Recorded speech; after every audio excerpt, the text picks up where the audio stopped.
at my picarones! Ah!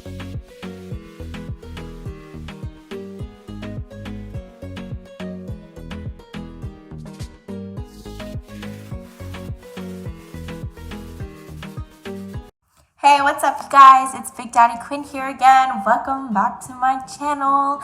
I am super happy you're here today. Today we are going to be talking about my trip to South America. I was very happy and blessed that after I graduated in 2022, I was able to save up for a trip that I've been wanting to go on, and I just wanted to visit a couple or a few countries in South America. I did 3 countries in 1 month. Yes, a lot of people could probably do 1 country in a 1 month, but I just wanted to see as much as I could. I did it and it was absolutely amazing. I didn't feel rushed at all. I took my time in every place I visited. So I can give you a quick rundown and a brief summary about my trip, kind of some how I did it so you can have an idea of how you should plan your next trip, because let me tell you, it was such a good trip.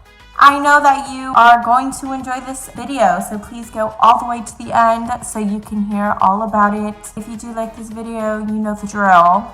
Like, comment, subscribe, yada yada yada, because I will thank you for it. Thank you so much, you guys. Okay, please keep watching. So in this video, you're going to see a lot about what my favorite and my highlights were, stuff that I would do again, stuff that I would probably skip out on the next time, where I stayed, how I got to each place. So stay tuned because I'm going to show you every single bit of that. So starting off, this is on accident. I was originally only going to do 2 countries. I was going to do Peru and Colombia. However, it just happened by fate that we ended up going to Panama as well. So the only reason why this happened was because Copa Airlines was actually having a deal at that time. I don't know if they're still having it or not. I think they might be doing it often, so you probably keep an eye out on that. See if they're going to do the special again. But basically you can travel anywhere in South America and have a layover in Panama for up to 7 days. So you can have anywhere from 1 day to 7 days, all for the price of 1 plane ticket. But on my way to Peru, I was able to have a layover in Panama for 4 days. So this whole entire trip basically just happened by miracle. The universe was just working out for me in this time. I was also able to have my hotel completely free. I am a Hilton Rewards member. No, this is not sponsored. Shout out to Hilton though, because I had a 10 point stay from Hilton. So I was actually able to stay at a Hilton hotel in Panama City, Panama. And so not only was my flight free, I also got the Hilton hotel free as well. You can also opt for other hotels or an Airbnb when you go there if you guys are on a budget. I will say Panama was the most expensive country we visited. Very close to American prices. Nothing was for the cheap like you would expect a South American country to be like. No, everything was expensive. Everything was higher in price.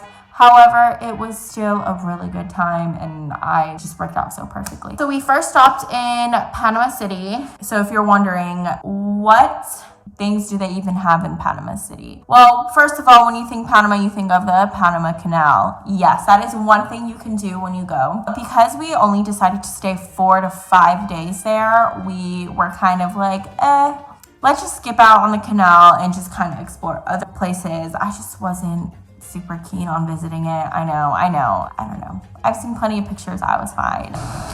So we've decided we're not gonna go see the Panama Canal, and instead we're at a museum. But we're gonna tell people we saw it. Yeah, we're gonna learn all about it. I did visit a museum about the Panama Canal, so yeah, that was pretty cool. I still learned about it. I learned about the history. So it was really fun. One of the first things we did was that we went down to the historic district. That was in Cusco Viejo. We're in Old Town, I think. Old Town, yeah, historical town. The buildings are kind of cool though. Wow. That's where like all the historic buildings are. It's so cute. I loved it. Walking around was so much fun.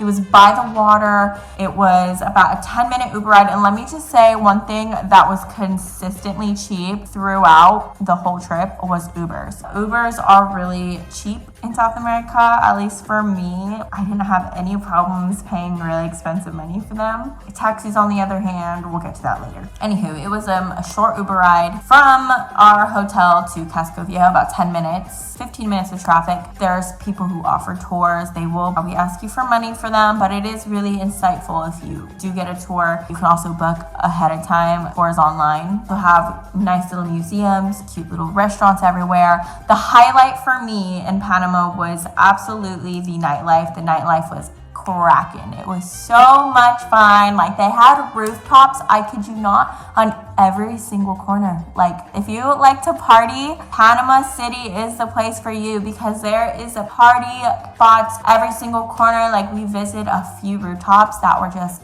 popping. Like, we went to one on a Wednesday night, you guys, and it was so lit. It was so lit.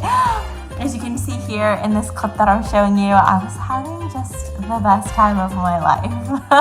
Anywho, well, that's kind of summary of my trip to Panama. It was just wonderful. I loved it. Would I go back? Yes, I would. No, I didn't. I stayed in the city, but that's okay, because I wanted to take my time in just that one spot, and there was just never-ending amounts to see. All right, next up on our journey in South America, the second country we went to is Peru. So we first landed in Lima. Are we leaving? Say goodbye. Bye, Panama. Until next time. Next up, Lima. Panama.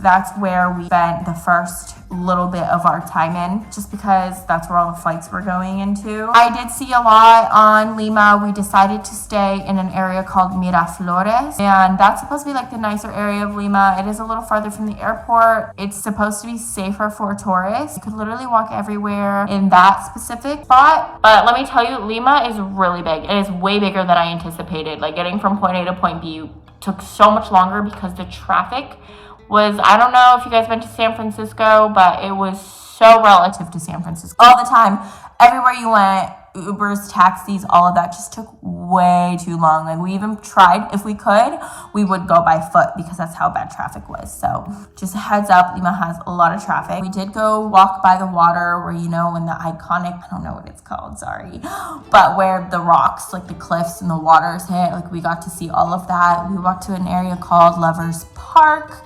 Super cute. You see lots of like expats around, jogging, running, taking pictures. It's a lovely little area. The weather, I don't know if it was because of the time of year we went in August.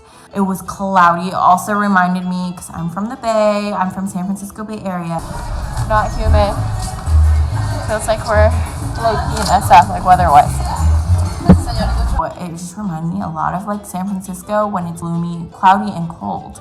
I was not expecting that. It got really chilly at nighttime. The food is one of the foodie capitals of the world. There's food everywhere. Just such good food, literally everywhere. When you're in Lima, what you must do is you need to try the Peruvian-Japanese fusion food. I guess there's a lot of Japanese people that migrated over to Peru like a while ago, so there are a lot of Asian people. That's what I didn't stick out at all. I actually fit in because a lot of Peruvians were Asian, it was just really crazy to me to see someone who looked like they were Chinese or Japanese and speaking in Spanish, so it was a little bit of a trip. Yeah, they make really awesome, like Peruvian food itself, like lomo saltado. I could eat it all day, every day, and I did.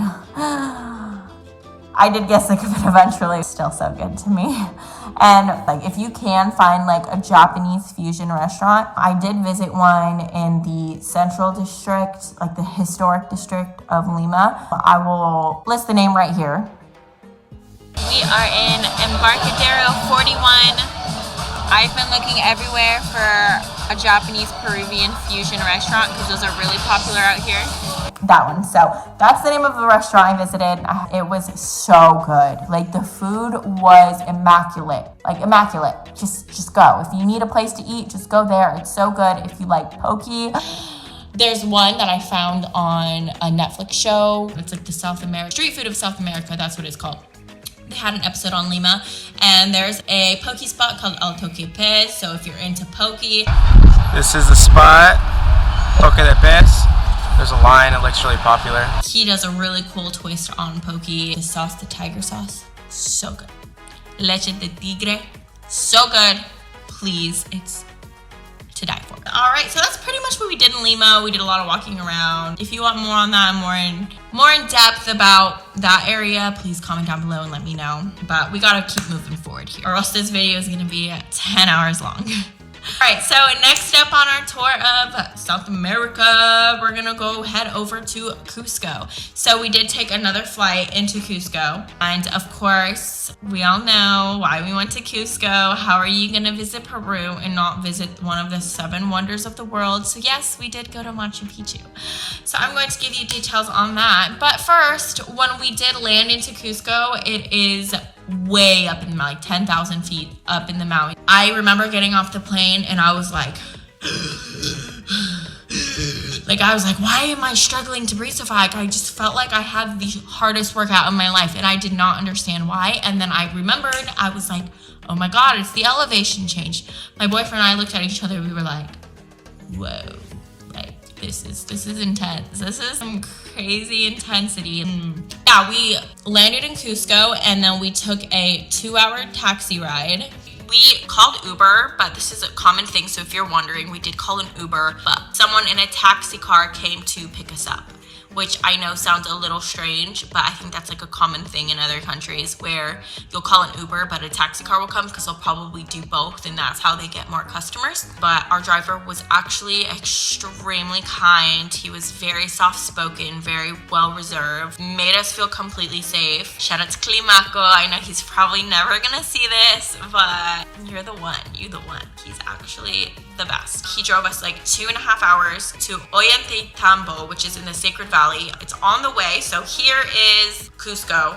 Here is Machu Picchu. Ollantaytambo somewhere in the middle in the Sacred Valley. So that's where our next stop was. We arrived in Ollantaytambo late at night. It's like kind of you go through the mountains just to get there. It's this cute little cobblestone town, super tiny town in between. And we actually got to stay in these old Aztec homes. They were so cute, so picturesque. I loved it. When I came, I was like, oh my God, I'm definitely not in America anymore. This is so cool.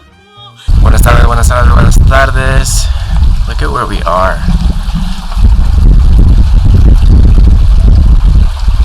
And I was just ecstatic. We were blown away with how cute it was. Like, it was a little creepy in like one of the rooms, I'm not gonna lie, but it was actually still very cute and comfortable. I found it on Airbnb, super affordable, like $30 a night, you guys. Like $30 freaking a night. Yes. That's how cheap it was. On the next day, we got to roam around, explore. We did have some like excursion, like ATVing and other stuff. We got to ATV around the Sacred Valley, which was so cool. Please, if you can do it, just try it. Just try ATVing through the Sacred Valley. Oh my God, we did some hiking. Oh, it was just, they had ruins nearby there too as well. You can pay for tours to go to these ruins, or you could go by yourself. Like, there's just like so many things to do. The one thing that I will say my boyfriend and I were really excited to leave was because the food. Ugh. Oh my God, so there was like one tiny little grocery store. It was like the tiniest, like they barely had anything. And there was also a market there, but it was so gross. We did not want to buy food. There was literally cheese just left out and like dairy and meat left out. And there were flies swarming it, landing on it. At one point, there was like a little kid who like picked their nose and like just rubbed it on the cheese. And we were disgusted. They had little restaurants around too, but they were so overpriced. And the sanitation, you can tell, was not up to par. So we actually got food poisoning as well. So we were turned off by a lot of the food while we were there. So please be careful where you are eating, because sanitation is very much different than it is in America.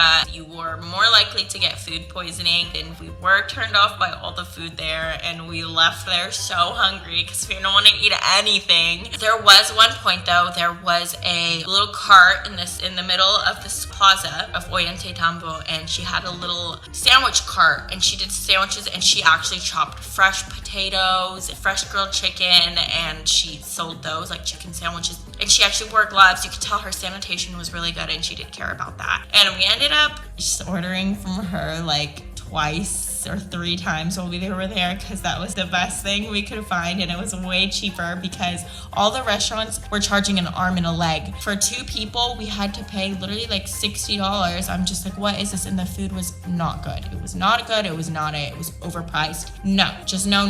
So food will probably be a problem. Just a heads up if you do stay in Ollantaytambo, so please be prepared. And now you're wondering, how did we get to Machu Picchu? Well, we got to Machu Picchu because we actually chose Ollantaytambo. I chose Ollantaytambo as a middle point because 1, I wanted to see the Sacred Valley, and it was in the dead middle of the Sacred Valley. And then 2, because there was a train station from Ollantaytambo directly to Machu Picchu, or Aguas Calientes, which is the town right below Machu Picchu. I was thinking about staying directly in Aguas Calientes in the beginning. However, please do not do this. Aguas Calientes is an overpriced tourist trap. It is not good. Like, we stayed there for a few hours walking around, and yeah, I'm really happy I didn't stay there. The accommodations are so expensive. The food is not good. Like, no, please do not. Save your money, save your time. Do not stay in Aguas Calientes. Well, we took it was another 2-hour train ride from Ollantaytambo all the way to Aguas Calientes. And from there, please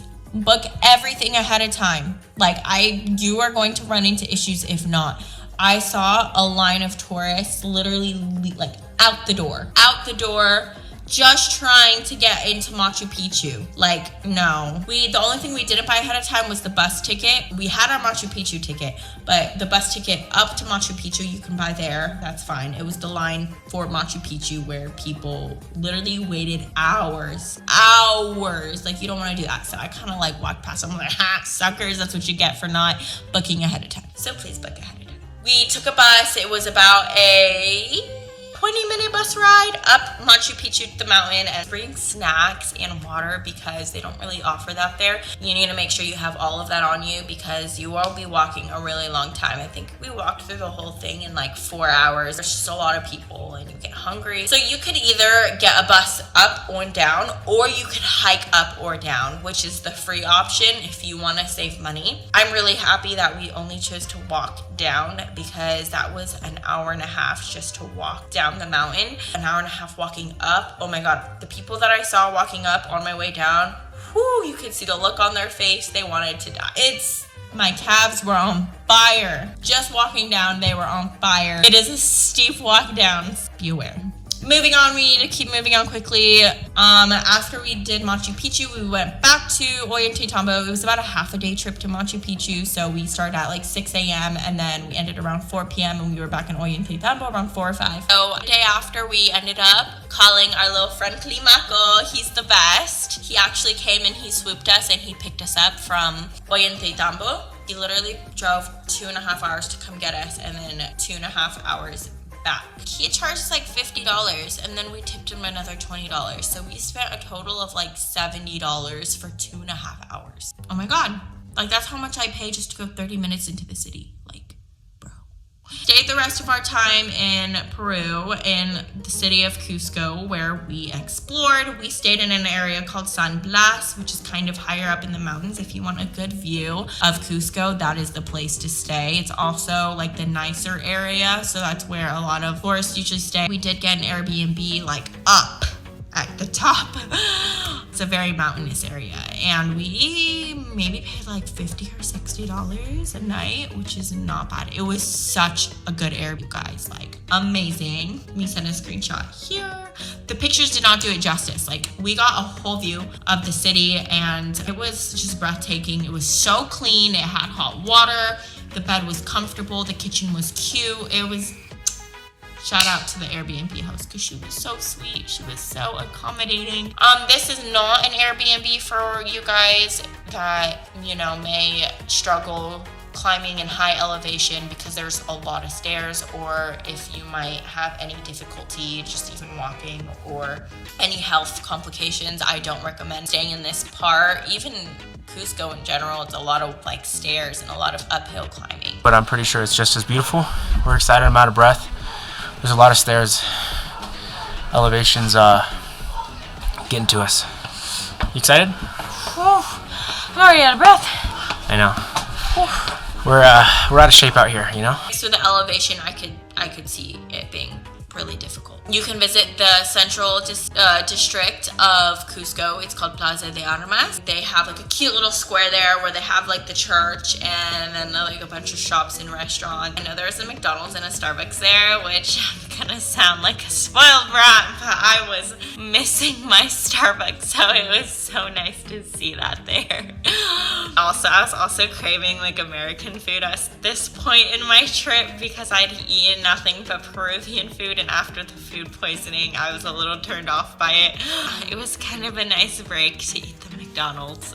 And I don't normally like McDonald's, but it just sounded so good. So we just finished exploring Cusco. We visited more ruins. There's more ruins all around Cusco. You can even take day trips to places like Humantay Lake or Lake Titicaca. Yes, that's the name of it. And the Rainbow Mountain. There's just so many excursions that you can do from Cusco, and you can just plan it. There's just never-ending things to do there. I loved Cusco. I absolutely do. Like, I got to see so many alpacas. It was a dream come true. Like, all the alpacas. Oh my god, they were just so adorable. Quinn found.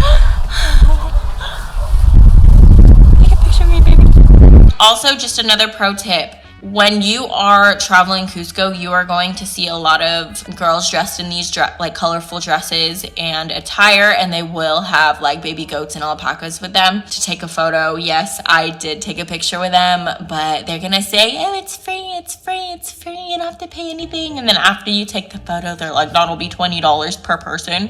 And there's gonna be like, there's like 4 of them. So they're like, that'd be like $100. And I'm just like, no, here's a 5, goodbye. And I run away. If anyone ever says it's free, don't believe them, because it's really not free. Cusco was just a blast and was one of my favorite cities. The architecture was just breathtaking. Everything was just absolutely breathtaking. I would recommend spending at least a week there. If you do want to do those day trips, plan more time in your schedule for that as well. Another pro tip while you are traveling is to save money on expenses, because we are already like 2 weeks into our trip, and the way we save money is getting groceries. So if you're going to spend a longer time in a certain place, like go to the grocery store and get groceries, because I think we did do that for a few nights while we were in Cusco. Saved us a ton of money, and it was really nice to just have home cooked food from like one of us. Like, it was actually really good. Get groceries, make your own food in your Airbnb. That's why I recommend staying somewhere that has a kitchen, because you'll save a lot of money in the long run. Whew, okay, one more country left on our list. We have, come on please, Colombia. Te quiero tanto, Colombia. All right, it was Colombia. My boyfriend is actually Colombian. He was born in Colombia but moved here when he was 5, so he did not really remember it. So this is kind of like both our first times, plus the areas we went he had never been to, so it was really, really cool. From Cusco, we took a flight to Cartagena. However, we had 2 layovers. Yes, I know, that's all they had. We spent a whole day traveling, so just one thing is, if you are traveling to another country, you're more likely going to stop back in Lima, because that's where all the international flights fly from. So we did have to fly back to Lima, and then from Lima we had another layover in Bogota, and then in Bogota we went to our destination, which was Cartagena, Colombia. It took us a total of like 20 hours. Yes, I know, you gotta do what you gotta do. And we got so lucky that nothing happened, because I know a lot of people who have had issues with traveling or like flights, especially the flights we took a bunch of budget airlines, and that's actually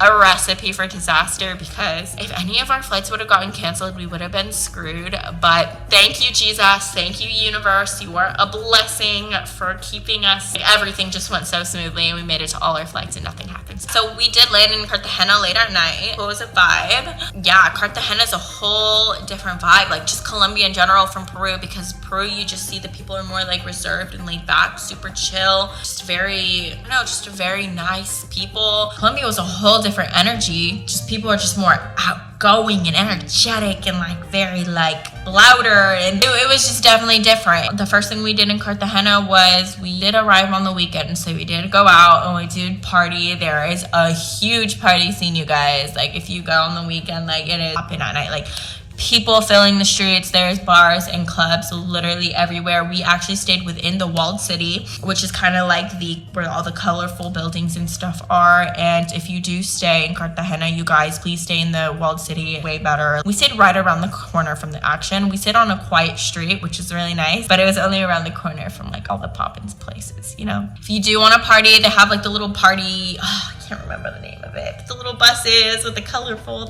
buses, and then people partying inside. So that was kind of cool. I will say the vibes are a little different. You do have a more, like I said, like not like the Peruvian culture where they're very more reserved, quiet, and I don't know. The people in Cartagena were aggressive. You'll have people coming at you, just trying to sell things, trying to talk to you. So just keep that in mind if you do travel to Cartagena. So other stuff that we did do, we also stayed in an Airbnb for a few nights. It was really pretty. It was just so nice, so aesthetically pleasing. One of my favorite Airbnbs that we stayed in our trip. We did take a day trip to the Rosario Islands, or like Baru over there. That's where they have all their beaches, because the beach that's nearby Cartagena, near the walled city, if you go a little bit outside, like they're not really that nice, and it's just very rocky, and it's just flooded with basically people trying to sell you things like non-stop. Females trying to give you a free massage. Remember what I said? Don't ever take anything for free, because just know that it's not for free. That's probably why out of all of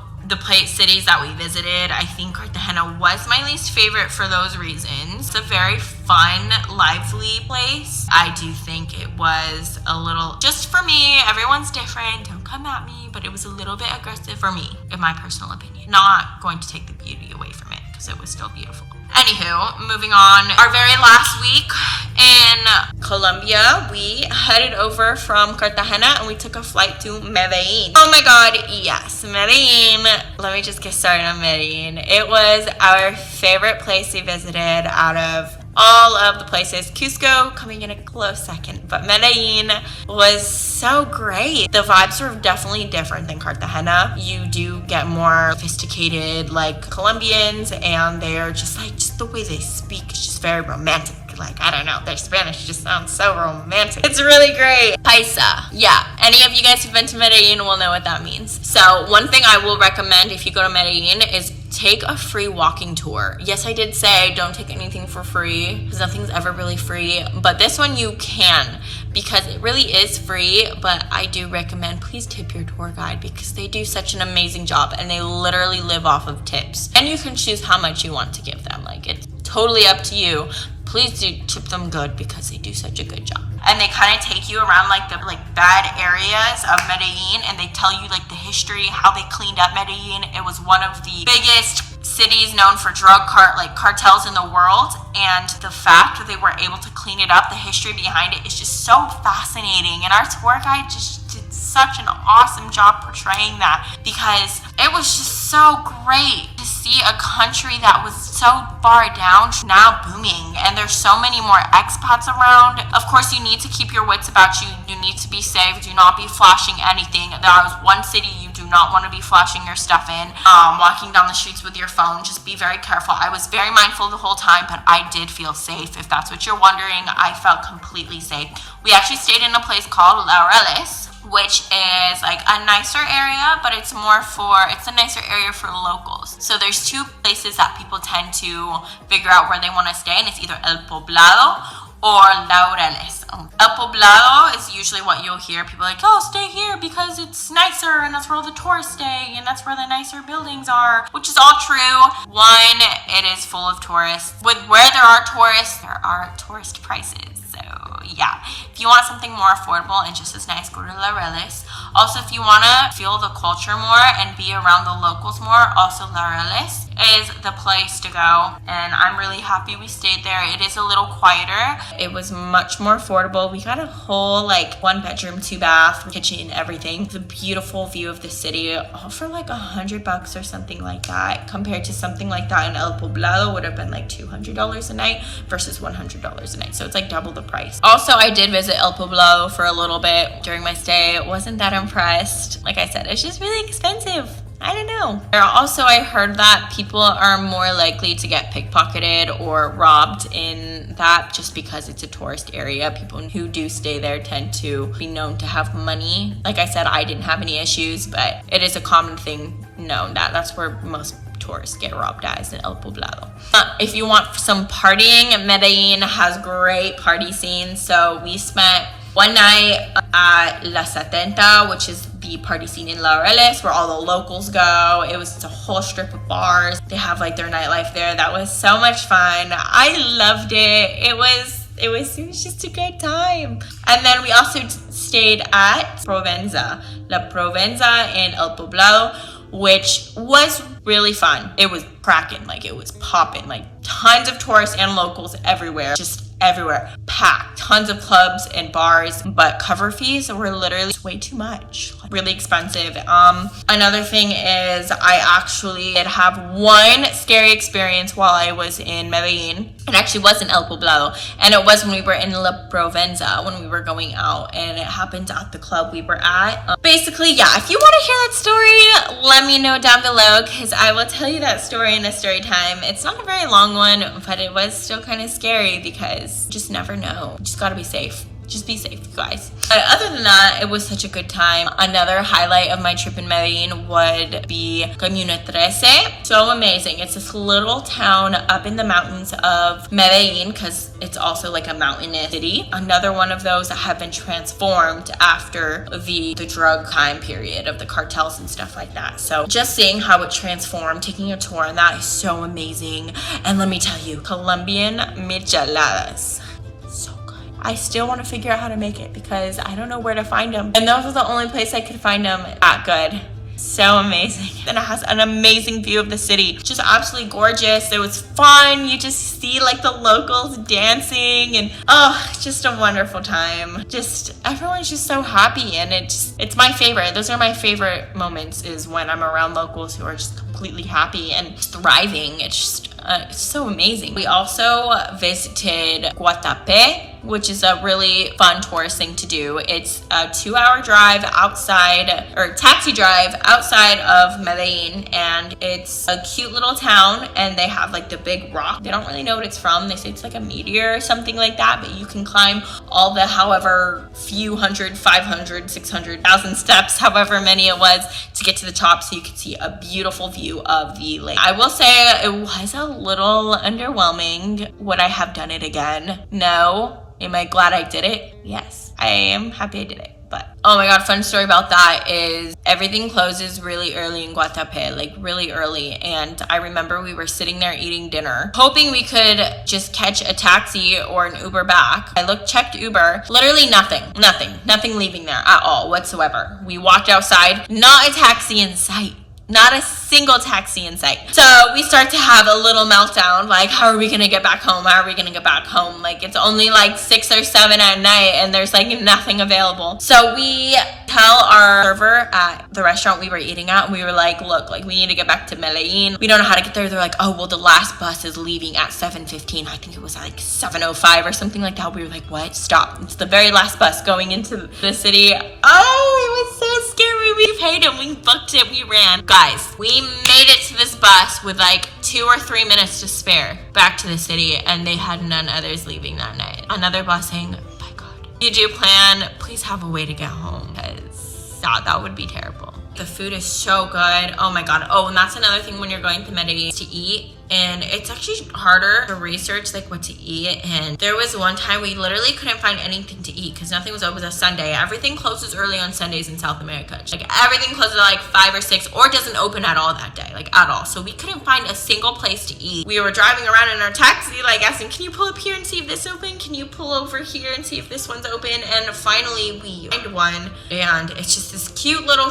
restaurant, and it looked really nice. So we were just like, oh, you know what, this is fine. We'll just sit here. We didn't even know what it was. We didn't even know what kind of food it was. Like we were just hoping just to find anything in that moment. And we hit the jackpot. Like I feel so bad because I don't remember the name. It was kind of like a hole in the wall. So guys, we had it was like a steak dinner with an appetizer, 2 drinks, all for the price of $30. Yes, you heard me correct. $30. Wow, why are we finding all these gems towards the end of our trip? South America can be very cheap and good for your wallet if you know where to look. So make sure you do your research ahead of time when it comes to food, because I certainly did not. Oh my god, the food was so good. I'm still thinking about it to this day. That concludes my travel to South America. that's just my summary. I hope you guys enjoyed it. I hope it was informative, and I hope that everything that I shared with you can help you better plan your next trip. If you do decide on traveling to these wonderful countries, please do it, because I definitely think that they are just two of the best places I've ever been, and I can't wait to keep traveling more and finding out all these awesome places. I would definitely go back to each of them and continue exploring. So thank you so much for clicking on this video. If you have any questions or any concerns, if you want me to do like a video or story times on any of these, please